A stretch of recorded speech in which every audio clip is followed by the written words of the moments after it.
Muy bien, continuamos en sesión abierta a las 11 de la noche en punto y nos visita el ministro de Educación de la provincia, Daniel Gutiérrez. Daniel, buenas noches, gracias por visitarnos, ¿no? Buenas noches, día difícil, pero siempre es grato estar acá en esta casa, ¿no? ¿Cómo viviste, antes de entrar al tema estrictamente educativo, tu área de competencia, cómo viviste esta jornada? ¿La seguiste por televisión? ¿Estabas pendiente? ¿Dentro del gobierno se comentó algo? La verdad que la seguí por televisión y bueno, con preocupación, con tristeza. Se disparan muchos pensamientos, algunas evocaciones como las que se mencionaban hace un momento acá, de cosas que han sucedido. Y también pensar cómo nos encuentra a los catamarqueños, a una provincia como Catamarca, una circunstancia como esta, donde hay un gobierno nacional de otro signo político, y la enorme debilidad que tiene Catamarca como provincia para poder a veces plantarse, ¿no?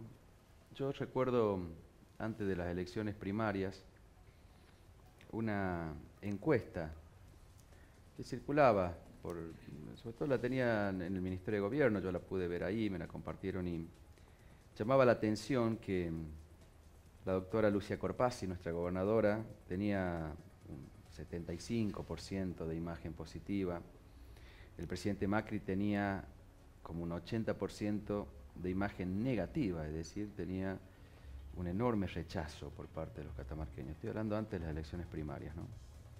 Y sin embargo, un 70% de la población decía que provincia y nación debían dialogar, que provincia y nación, es decir, que el gobierno de la provincia, lejos de romper con el gobierno nacional, con este hombre al cual en un 80% repudiaban, digámoslo así, lejos de eso decía que debía dialogar, ¿no?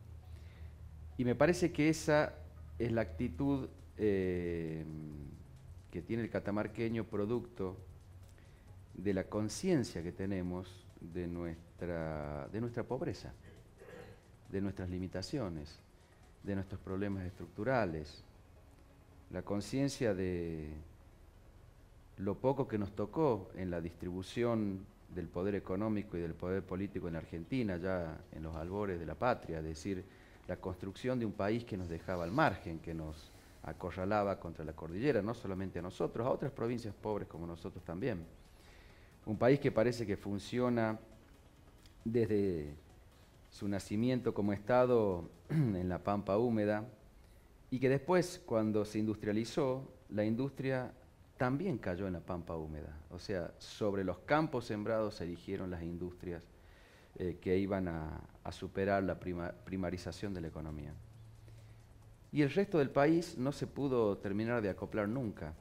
A mí siempre me gusta decir que la lucha de nuestros caudillos no fue romántica, sino que fue, o que tuvo una base material enorme, y esa base material estaba dada especialmente por la imposibilidad de llevar nuestros productos al puerto, que era la única puerta de salida de este país en un concepto, en una construcción nacional cuya producción estaba vinculada y sigue vinculada a la demanda extranjera, a la demanda de otros países. En aquel momento el Saladero o el país, en el centenario de la Revolución de Mayo, el país granero del mundo, que debía ser un orgullo para nosotros, ¿no? Producir productos, valga la redundancia, primarios, no industrializados. Y hoy tener más de 20 millones de hectáreas sembradas de soja para el consumo casi exclusivo de un tercer país, que en este caso es China, habla de que a pesar de que en 200 años de historia han pasado muchas cosas en Argentina, realmente esa estructura, esa condición original, no se cambió nunca. Y en esa condición original nosotros no entramos. Podemos entrar en este modelo de país con aquella actividad o primaria o extractiva que se sume a ese esquema de poder ser proveedores del mundo de ese tipo de producciones, primarias o extractivas. Catamarca en este caso, ahora tratando de embarcarse en una nueva alternativa, una nueva oportunidad a través de la explotación minera de litio y demás, pero siempre digo con una lógica que no fomenta el mercado interno, no fomenta producciones que podamos intercambiar. Yo siempre pienso, y ya lo estoy haciendo un poco largo, pero digo, es una reflexión que quiero hacer. Cuando uno va a un supermercado en Catamarca y de los, no sé, 5.000 o 10.000 productos que puede tener un supermercado en exhibición, encontrás que solo 1 o 2 son de origen catamarqueño, eso te da plena conciencia de cuál es el país productivo y cuál es el país que nos toca a nosotros, ¿no? Es decir, y en ese marco, ¿cuál es el rol que deben cumplir nuestros representantes? O sea, ¿cuál es el margen de acción que nos queda como provincia si tenemos esa tremenda dependencia de los recursos de la nación? A mí me parece que está bien, es cierto esto. De todas maneras, me parece que lo que faltó acá es una explicación de la extorsión que sufren las provincias. Es decir, digamos, para contextualizar determinadas actitudes que se toman. Es decir, dejar en claro porque... Que la gente no entiende muchas digamos, veces. al gobierno nacional le importan esos votos, pero también es deber de las provincias denunciar el grado de extorsión que hay y de denunciarlo ahora. Es decir, no hay una adhesión a determinado proyecto de ley por convicción, sino porque se están escamoteando de alguna manera los recursos que la provincia necesita para funcionar. Me parece que que hay una denuncia que hay que hacer. Sí, yo digo, la verdadera imposición fue el pacto fiscal. Esto es una consecuencia del pacto fiscal, pero la verdadera imposición, y que fue firmado por todas las provincias, excepto San Luis, es el pacto fiscal, porque el pacto fiscal establece una serie de regulaciones y entre ellas los recursos que van a ser girados a las provincias. Sí. Y hay un fantasma, una ingeniería, digamos, obviamente. hay una demostración palmaria de lo que cuesta el gesto de la rebeldía, que es Santa Cruz. Este gobierno hizo todo lo que tenía que hacer, este gobierno nacional, para que Santa Cruz literalmente se incendie, y se incendió.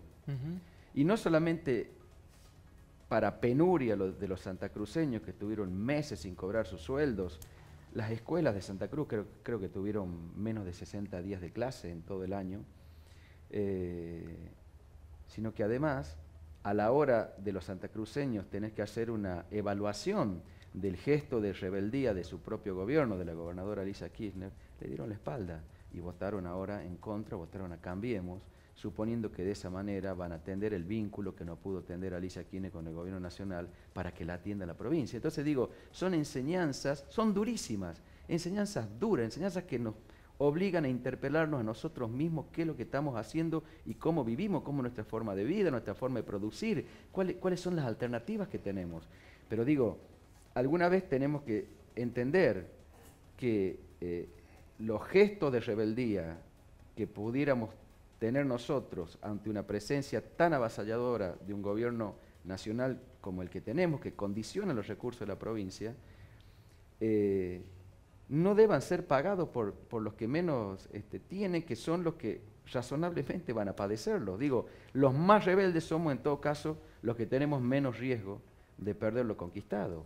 Los que esperan que nosotros velemos por ellos son los que están en una situación mucho más compleja, que son miles de catamarqueños, y me parece que en la mirada del gobierno de la doctora Corpazzi está pensar especialmente en cómo sostener el haber mensual de miles de catamarqueños y que la vida no se les complique más de lo que ya se les va a complicar o de lo que se está complicando con los tarifazos, con todas las situaciones que se vienen dando ante las cuales es poco y nada lo que se puede hacer. Yo sé que es una discusión bastante más ardua que esta, Hoy ¿no? un gremialista decía, que me quedó así grabado, los legisladores deben votar al pueblo y no a la provincia, en alusión a esto, porque representar, en alusión a esto, porque por allí la gente dice, bueno, acá pasaron por acá muchos candidatos, precandidatos, y por allí el discurso o la lectura que se hacía era, vamos a ir, si llegamos al Congreso, vamos a defender los intereses de los catamarqueños, los intereses de la gente, y bueno, y resulta con este proyecto que es totalmente diferente, entonces la gente no entiende, la gente se confunde también. Bueno, yo estoy convencido de que la decisión que toman nuestros legisladores es para defender los intereses de los catamarqueños, pero en el sentido más profundo, es decir, en el sentido que va más allá de la ley previsional. Esta es una convicción mía, Sí. Ellos podrán explicar y sabrán explicar en detalle las condiciones o los condicionamientos o la situación real. Ahora, si plantarse ante una ley de esta naturaleza implica que la provincia tenga riesgos en cuanto a la percepción de recursos, no solamente de los recursos habituales, legales o constitucionales, que también uno lo ve en el accionar del gobierno, se pone en riesgo, digo, porque el cumplimiento de las normas se pone en riesgo. Acá se han derogado normas por decreto apenas asumió el gobierno. Digo, leyes por decreto, ¿no? Sino que decía, yo creo que, insisto, garantizar la paz o la tranquilidad en este momento, que es al menos poder sostener las condiciones que tenemos, no solamente de lo salarial decía, sino también la mínima necesidad que tenemos siempre de más infraestructura, más escuelas nos pasa a nosotros, o caminos, o cosas, o viviendas, por ejemplo, que es un programa muy ambicioso. Yo insisto, requiere una discusión que no es de agitar ni a favor ni en contra, sino poder pensar y reflexionar en términos más profundos. Este tipo de normas, van a venir otras normas así, yo estoy convencido que esto va a poner en marcha de nuevo las famosas FJP, que va a haber no un criterio solidario para la jubilación, sino la creencia, mejor dicho, el ahorro individual de cada uno, y entonces aquellos que tengan mejores condiciones laborales les va a ir mejor cuando se jubilen, y aquellos que no, bueno, una serie de cosas que se vienen y que va a requerir una discusión. Ahora, si todos los catamarqueños estamos de acuerdo en enfrentar el vendaval que pueda venir por tener o ejercer, digamos, de alguna manera la rebeldía, cosa que dudo, nosotros seguramente seremos los que tenemos en la primera fila. Ahora, lo que se lee, y por eso vuelvo a esta encuesta que mencionaba, es que la gente está dispuesta a oponerse, está dispuesta a plantear su crítica, pero no está dispuesta a inmolarse en términos de su propia vida personal y familiar por sostener posiciones. La gente descree mucho también de la política, y entonces no cree tampoco que valga la pena actos de heroísmo que a lo mejor a la postre son inconducentes, porque la historia continúa y los gobiernos cambian, y este país tan pendular que va de gobiernos muy comprometidos con lo nacional y lo popular a gobiernos neoliberales, y no es la primera vez que sucede, la gente puede pensar que puede volver a pasar y que la vida va a seguir fluyendo. Entonces, yo insisto, capaz que nos debemos esa discusión los catamarqueños, es decir, ¿cuál es nuestro nivel de relación y de involucramiento? ¿Y qué prioridades hay también? Y qué prioridades hay, pero sobre todo digo en la relación con un gobierno nacional de esta característica, y que puede implicar ciertos riesgos, digamos, a nuestra vida provinciana, digamos. Es decir, creo que hay que verlo y sopesar detenidamente y prudentemente, porque insisto, no tiene que ser una discusión de pasiones, tiene que ser una discusión analítica, y tratar de interpelar y entender quiénes son los que más corren riesgo en Catamarca si nosotros rompemos lanza, por ejemplo, con el gobierno de la nación, ¿no? Entenderlo, ¿no? Yo no me atrevería a abrir un juicio terminante, pero sí tengo una idea de que el balance no daría positivo para mucha gente en Catamarca si nosotros rompiéramos lanzas, cortáramos relaciones o tuviéramos una confrontación con el gobierno nacional. Y creo que eso condiciona la política, y condiciona el rol de los representantes, y condiciona las cosas. Yo lo vivo en la relación con el Ministerio de Educación de la Nación, donde muchas veces se nos plantean proyectos de resolución y cosas con las cuales, digamos, tenemos dudas y demás, pero priorizamos muchas veces también la llegada de recursos, sostener programas socioeducativos, construcción de escuelas. ¿Hubo reducción de fondos así significativos este año, por ejemplo? En educación hablando. No, pero no hubo crecimiento tampoco, con lo cual hay una reducción. Bien. Es decir, el sistema educativo es el que más refleja el crecimiento vegetativo de la población. Si yo cada año tengo 3.000 chicos más que tienen que ir a nivel inicial, por ejemplo, yo tengo que disponer cada año de una cantidad suficiente de bancos, de escuelas y de equipamiento para poderlos recibir. Y si en educación no vas creciendo todo el tiempo, año a año, y el dinero del año pasado es el mismo que del año que viene, bueno, en realidad estás retrocediendo porque tenés menos capacidad de atención del normal crecimiento que tiene el sistema. Claro. ¿No? Es más, nosotros aspiramos a que crezca más todavía. Claro. ¿No? Respecto a estas denuncias que han difundido algunos medios de comunicación respecto de la manejos poco claros o irregulares de fondos que vienen para la educación técnica, ¿cuál sería la explicación oficial? ¿Hay una investigación en curso? La verdad que nosotros nos enteramos por la noticia que sale del diario, tampoco sabemos quién hizo la denuncia. Tengo algunas fuentes de que podría ser gente vinculada, gente que pertenece a Cambiemos, digamos, que habría hecho la denuncia. Pero nosotros tenemos la documentación que debemos tener en orden para quien la pueda solicitar, no solamente la Oficina de Anticorrupción, sino si alguien de acá de la provincia de Catamarca lo solicita, nosotros tenemos todo en orden. Pero por otro lado, hay que decir que el Instituto Nacional de Educación Técnica o Tecnológica es un área del Estado Nacional, del Ministerio de Educación, que está muy reglada, muy normada, no sé si se entiende la palabra, en cuanto a su procedimiento. Nosotros proponemos, por ejemplo, hacer una escuela o proponemos comprar un equipamiento para escuelas técnicas. Ellos solamente proveen para escuelas técnicas o carreras técnicas de institutos superior, de educación superior. Y ellos establecen cómo es el procedimiento. Ellos hacen un dictamen hacia la provincia que además dice, mire, si usted va a comprar, no sé, una computadora, el precio de la computadora que usted va a comprar es este, y lo dicen ellos, no nosotros. ¿Sí? Nosotros podemos hacer un procedimiento de apertura de oferta, están los oferentes, en fin, pero el precio lo ponen ellos, la forma de pago, el momento de pago lo establecen ellos. Nosotros pagamos dentro del sistema provincial, quiere decir que eso va y tiene un control de la Contaduría General de la provincia, se paga por la tesorería, lo controla el Tribunal de Cuentas, es decir, hay una serie de pasos que hace la provincia, pero la mayor parte de todo el procedimiento, el 80% del procedimiento, le corresponde a la Nación. Nuestros dictámenes están firmados por el entonces ministro Bullrich, por el entonces titular de INET, Gabriel Sanchezini, que es el actual ministro de Educación de la provincia de Buenos Aires, y nosotros somos justamente ejecutores, por eso lo que tenemos acá se llama una unidad ejecutora. ¿Sabe cuánta gente hay ahí?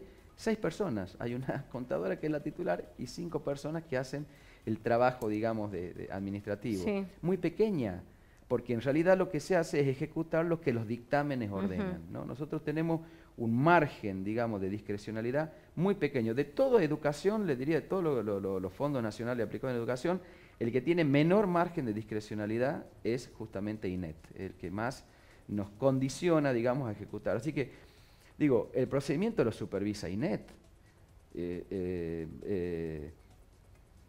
El tipo de artículo que se compra cuando hay, por ejemplo, nosotros ya tenemos compradas las mochilas tecnológicas para los chicos de las escuelas técnicas para entregar el año que viene.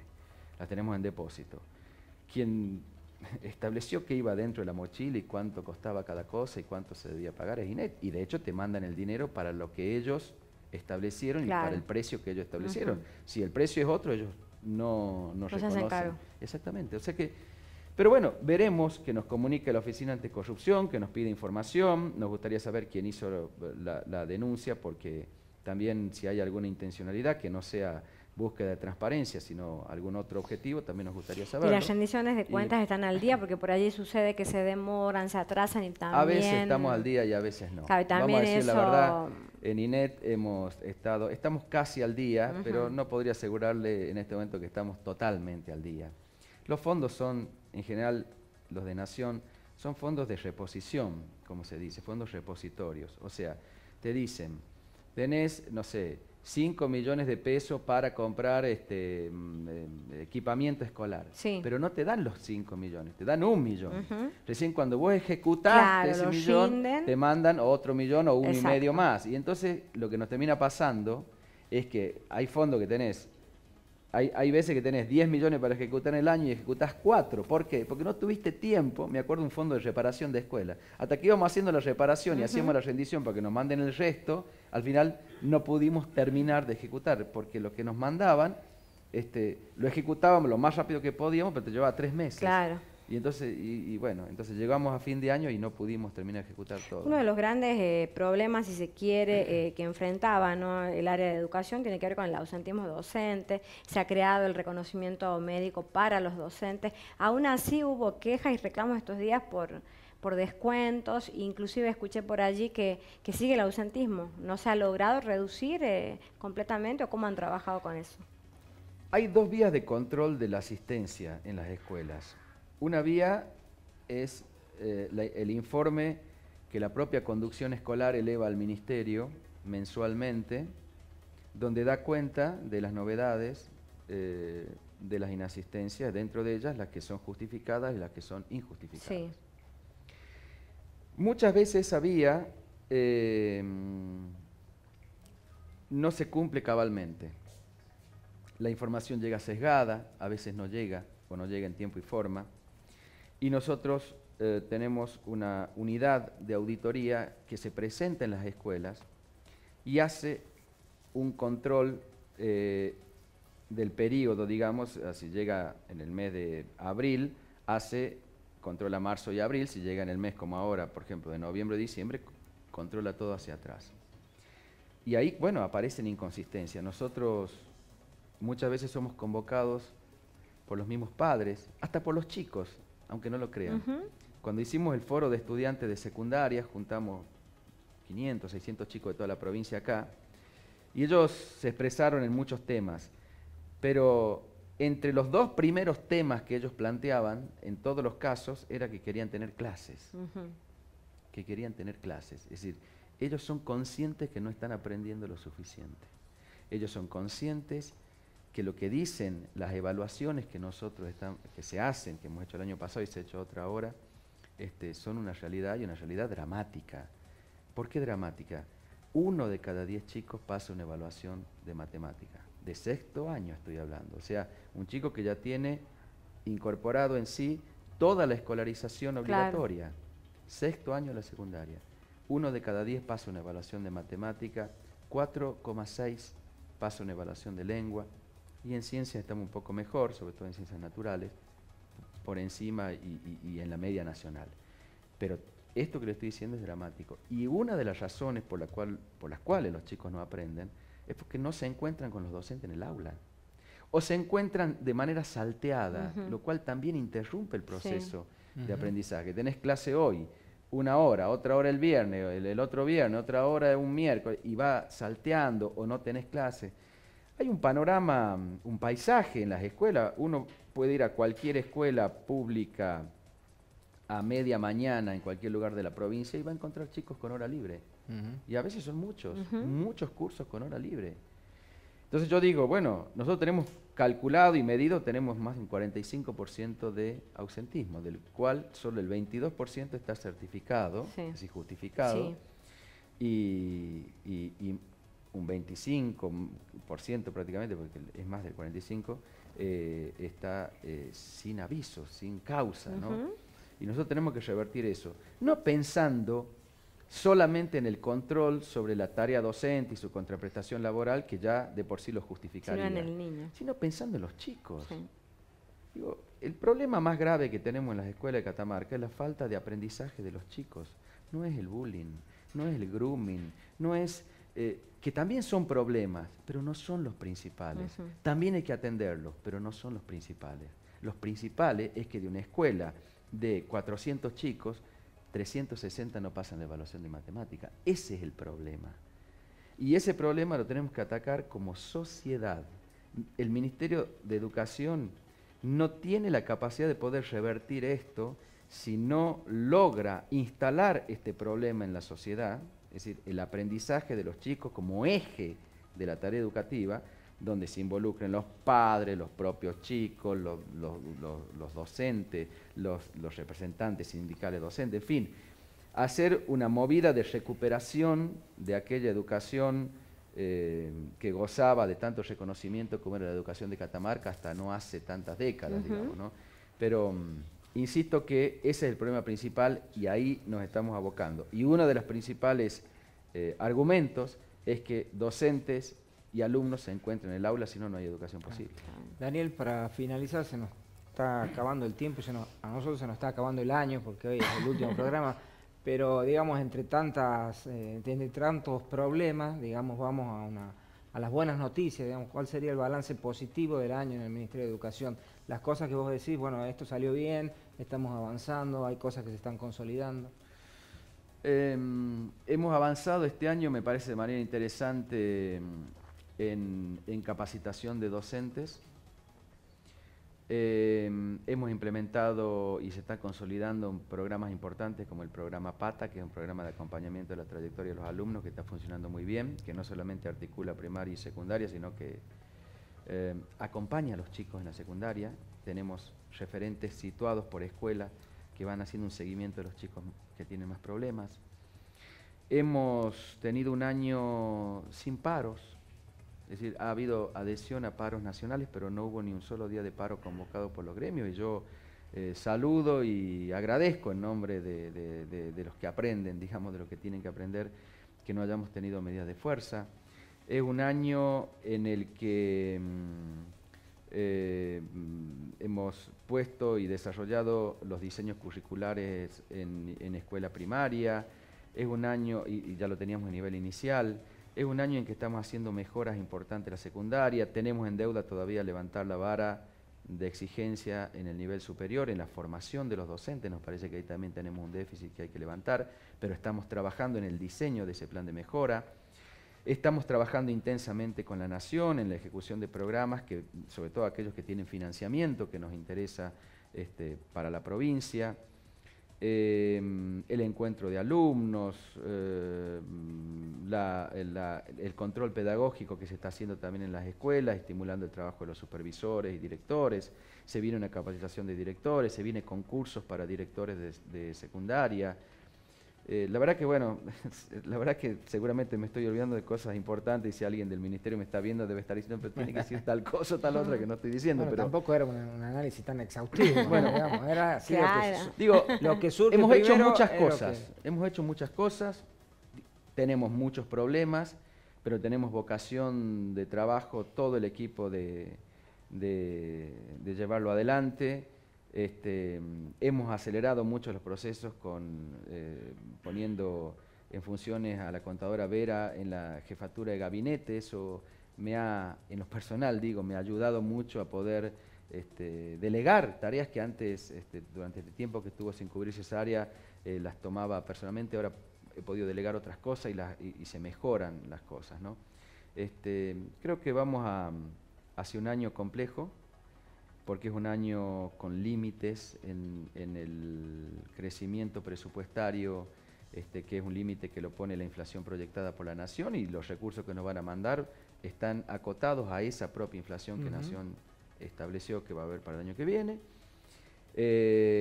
Complejo por ese lado, pero por otro lado, un año donde vamos a recoger frutos de todo lo que se ha ido haciendo estos 2 años, que creo que van a comenzar a florecer, sobre todo cuando comencemos a hacer las evaluaciones del año que viene. Se va a ver una mejora, estoy convencido que vamos a tener una mejora en los rendimientos. Daniel, gracias por la visita. A ustedes, buenas noches. Muchas gracias. Bueno, vamos a un separador y ya estamos con el cierre de sesión abierta.